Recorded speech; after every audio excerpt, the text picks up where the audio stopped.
Hi, welcome to At Your Convenience. This is Rachel Gignac, editor at CSP. I'm at the Conexxus Technology Conference in Tucson, Arizona, and I'll be grabbing a few retailers to chat with them about their experience at the conference. First up is Kristina Anderson, and she's the Chief Service Officer at Midwest Petroleum. What are you looking forward to learning about at the conference?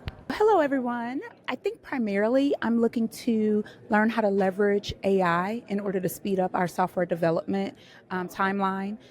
We have our own loyalty software, so I'm looking to upgrade that platform and see if we can cut our production time. I'm also looking forward to meeting others in the industry and making some connections so that we can maybe speed up our time from, idea to implementation for our company, and just to get inspired by what others in the industry are doing in order to improve their organizations. Sweet. In your loyalty program, what kind of AI is Midwest Petroleum using? So we really would need to speak with our software developer because he's the one that primarily leads that project. But I know we're not using enough. I know that he's put some of his code into ChatGPT to see if he could speed up his development time, but it's definitely not efficient enough at this point where I think that we're using it effectively at all. So I'm really here to gather resources so that I can bring them back and empower him to make more strategic decisions when it comes to how we utilize AI. Yeah, it's such a hot topic right now. It really is. I hope so, especially with the news that just came out of China this morning with a new competitor to the American-based AI market, really looking to see, where do we really go from here and what platforms are the best platforms to actually engage with. Absolutely. Well, thank you and have fun at the conference. Thank you. I'm with Glennie Bench, President and COO of Southwest Georgia Oil Company. She was just on a panel that discussed inclusive leadership and convenience. Just a few questions for you, Glennie. First, what barriers do you see preventing women from becoming leaders? Well, I think women have to look at their own skill set as well as maybe barriers that are imposed upon women. So one of the things that CSW has focused on is the idea that women need to increase their financial and business acumen in order to advance beyond that standard level that's where there seems to be a ceiling. And so women need to lean into that. I know the first year there was a speaker at CSW that commented about how a management team will be on a call and the marketing director is a woman and the HR director maybe is a woman. And then they start talking about the financials and the women just tune out, and that you can't do that. You really need to lean into that and become more proficient at that. As far as barriers that are imposed upon women, I think we all need to be more proactive in looking at that inclusion opportunity. And one of the examples I gave was to talk as someone hiring an individual. I talk to other people on our management team to get ideas from them as to who might be qualified for it. And frequently they come up with a name that I had not even considered. And that in and of itself opens up the pool to a more diverse group. Yeah, and what advice do you have for aspiring female leaders? Again, leaning in and getting over the lack of self-confidence. I think Amanda on the panel mentioned that, women have to feel like they check the boxes by 90% in order to apply for a job. Men typically would apply if they saw that they hit a couple. And so we've got to change that about ourselves. I also mentioned that in 2018, when I became president and COO, the CEO asked me to take on that role, moving over from the financial side. And I'm not sure he really thought that I had the operational chops to do that job, but he trusted me. And so that broader perspective of, does this person have the skill set I need to represent my company, is what CEOs can look at when they're advancing women. How did you gain those skills once you were in that role? By fire. The first year was tough. and we needed to change the way our organization operated. We really didn't have a lot of best practices in place because we had come from being a very small company to growing exponentially overnight. And so it became obvious once I got into the operational piece that we needed to implement some of those best practices. That meant expanding our support personnel and creating jobs that didn't exist before, and that all benefited the company overall. Yes, it increased our expenses, but it increased our revenue and profitability even more. What's something that you brought back to the organization that you learned from CSW? Well, a couple of things. One is the idea that CSW focused on emerging leaders as well as executives, because so many women fit that emerging leader role. That's the whole point, is to get them up to the executive level. And it got us to thinking that we needed to look at our emerging leaders within our organization, men or women. And we've created a group of mostly younger employees, but who are at that middle management level, and we look to them to be our successors, and getting them together as a group to help them learn to work with each other, learn what each other's strengths and weaknesses are, and then building on that. And it has really served us well. Also, the two of the state organizations where we have stores are embracing a CSW type format.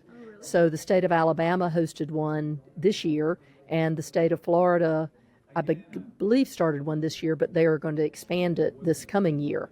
And when you have an organization at the state level, it opens up opportunities for people maybe that we can't afford to send 10 people to the national CSW conference, but we can send them to the state conference. So we had store managers, fuel dispatchers, bookkeepers going to that class, and we began to see those women in a different light as to what their capabilities are, one of whom is already being promoted to run an entire office for our wholesale division, up from being a dispatcher. I love seeing all the growth inside and outside of the industry. It's really inspiring. I think there's great hope and great optimism. I feel really good about the direction of our industry, embracing women, and being proactive in doing so. And last question, what are you looking forward to learning more about here at Conexxus? Well, I've never attended Conexxus before. Our IT team has, but I'm looking to figure out the best way to incorporate technology into our overall business operation instead of siloing it into a separate channel that it needs to overlap with our operations and with our financial divisions more integrally. Awesome. Thank you so much, Glennie. Thank you, Rachel. I've enjoyed it. I'm here with Varish Goyal, CEO at Loop Neighborhood. How are you doing today, Varish? Good, how are you? Thanks for having me. Good, thank you. So in a few minutes you'll be speaking on stage. Yes. So what are you going to be talking about? So this year I want to kind of be a little selfish in my conversation. I want to talk about what our objectives are and what are the areas of improvement that we're looking to focus on over the next year. And the reason for doing it is to ask for help. So if you're a vendor out there, if you're a retailer out there, and you have come across a solution for the issues we're facing, I'd love to talk to you and talk to them and have them meet our team and share ideas and see if there's ways that they can help us improve. Are there any specific types of solutions that you want to share with me that you're looking for? Yeah, so we're looking for things around labor efficiency, inventory management is a big area for us as well. Focusing on not just ensuring that you have inventory, but the inventory is actually on the shelf.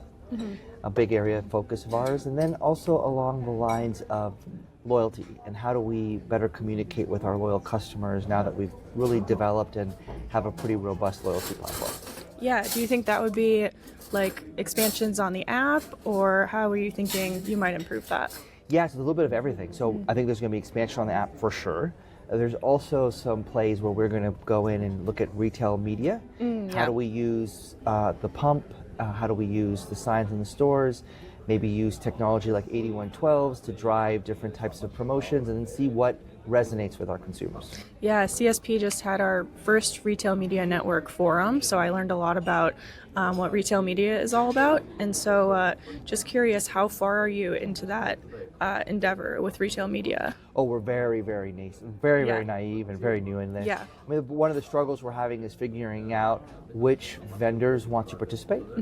That's been one of the bigger challenges, but I think by the end of this year, we'll have a good starting point and a sense of kind of what value this can provide. Yeah, absolutely. Is there anything that you've learned while being here? Well, I think I think for us, really, I would love to figure out more and learn more about this retail media network. I think it's not just about the promotions; it's also about the way you present and how efficiently you present, because it can get very time consuming and very complicated. And so I think that's an area that I'm trying to focus a lot on. And then we're also interested in retail technology, specifically on the operations side. How can I make it easier for my teams so they're not doing tasks and using hours that are not useful? So, for example, when to clean restrooms, when to stock coolers, things of that sort. Okay, great. Well, that's all I had. Is there anything else you wanted to add? No, I thank you. I'm looking forward to learning more throughout the conference. Okay, well, thank you so much. This was great. Thank you. I'm here with Linda Toth, Managing Director of Conexxus.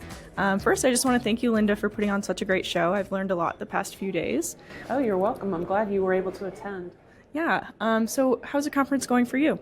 Yeah, so we've had a great conference so far. We're only a couple days into it, but we've had a lot of really good education sessions. We've had some committee meetings. It's just going great. Attendance is really up, so yeah, we're really thrilled. What do you hope people take away from the conference? Yeah, so probably the biggest thing as far as takeaways is technology has really become a part of our lives, everyday lives. And certainly technology is very prevalent in the convenience store industry. You know, sometimes our industry is thought of as sort of backwards or behind the times, if you will. But I think in the last decade or so, we've really been out in front of technology when it comes to retail. So I think just taking away like the things that are coming at us and some of the new trends and whatnot, I think that's probably the biggest takeaway people can have. Yeah, that's great.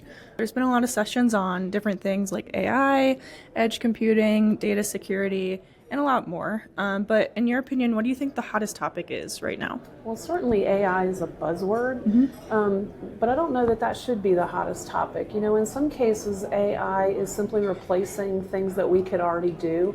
And sometimes people use AI when just a regular spreadsheet or, you know, some other kind of tool would be more beneficial. But I think AI has the power to impact our lives going forward and make our jobs easier.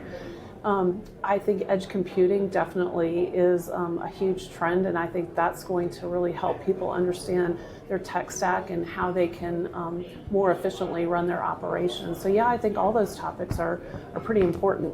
Yeah, as far as edge computing, do most retailers have that implemented already, or is that a newer thing? I think it's a newer thing. There are certainly some retailers that have it implemented or are well on their way. I think a lot of other retailers are just looking at it. But I see that as a trend going forward for sure. And you know, you mentioned data security. That's a big one too. There's future dated requirements for PCI DSS 4.0.1, I think is the .rev. And you know, so some of those new requirements, you know, they were future dated when the whole thing first came out, but now those deadlines are coming up. So you know, data security seems to be one of those things that people really need to be on top of. It's ever changing. And as smart as we are, the criminals are also smart, and they're always figuring out ways to hack and get into our systems and steal customer data and whatnot. So yeah, data security is certainly an important topic for our industry. Yeah, great. And then what advice do you have for retailers on how to start implementing tech that they're interested in, or maybe improve something that they already have? Yeah, so I think the first thing they need to think about is their tech debt. You know, tech debt is just simply implementing something that in the long run you're going to have to replace. And so really think carefully about your tech stack, what you want to look like.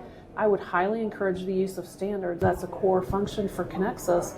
But by using standards, then you're able to more easily replace something in your tech stack that you don't have to start all over if standards are being used. Certainly, you know, your vendors are great resource for you when you're looking at some new technology. I would say even if you're not using Conexxus standards per se, we have an API data dictionary that will go a long way. Even if you're implementing your own APIs, if you can use the data dictionary, that goes a long way towards standardizing the data, how you get that out of your systems back to the home office, and then being able to use that data. Mm-hmm. Okay, awesome. And what's something that you're interested personally in learning more about? So we've been doing a lot of experimentation with AI internally to automate some of our processes and just honestly save time for our staff so that they have more time to do important things rather than some of the mundane things. So I think AI can certainly help us in the long run, and that's something that I'm excited to see in the next few years where that takes us. Yeah, that's great. Well, thank you so much, Linda. Oh, thank you. Happy to have you here. Thanks for coming along with me around the Conexxus conference.